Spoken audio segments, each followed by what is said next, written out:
I promise if you're good at this shot, it will at least give you 1, 2, maybe even 3 points in a match if you're really good at that.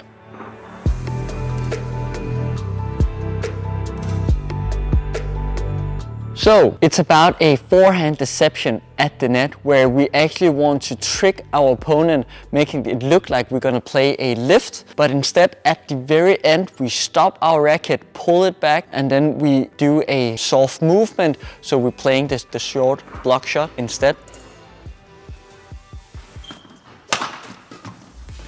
So we want to trick our opponents to move towards the back, but instead we're playing it towards the net. First of all, as I mentioned with all our deception videos, it's about getting as close to the shuttle as possible. So when I get my shuttle towards my forehand side, I meet the shuttle early. Almost when the shuttle meets my strings, I pull my racket back slightly.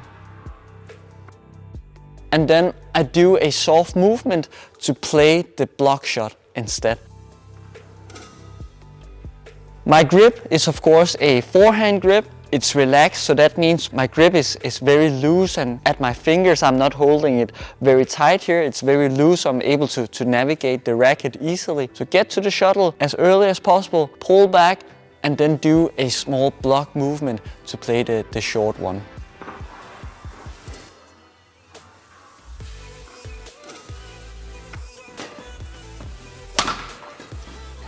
Perhaps you're lucky that it becomes a winner, perhaps you're not, but anyway, I think you minimum will have your opponent to take a step back, and already that split second means that they're in a defensive position where they have to either, they could play a drop shot or a lift back, but it's down from the floor, I would almost say. So that gives you the initiative in the rally.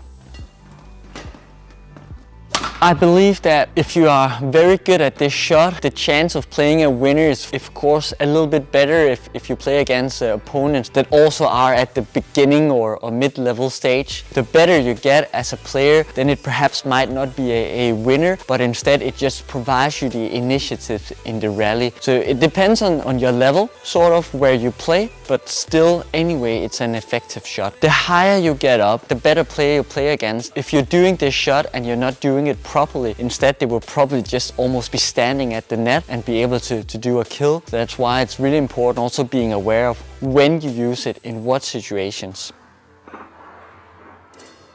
The situation where you use this shot is probably where you meet the shuttle at the net at somewhat a height between your shoulder and your hip, so around this area.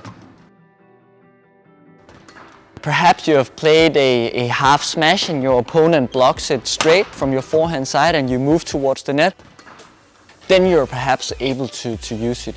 There are many situations, of course it's not when you are very close to the net. It is where you have the shuttle also in the area around the first service line at the net. That is approximately where you want the shuttle to be, and the height is between your hip and shoulder somewhat, as a rule of thumb.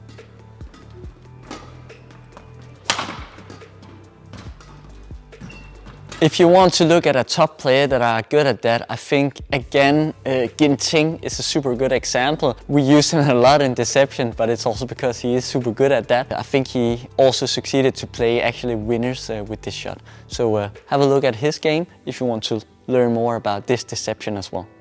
If you want to learn more deceptions or technique in general, we have a playlist called Badminton Technique on our YouTube channel. So go and subscribe to the YouTube channel and find that specific playlist. We of course also have linked to it in the description.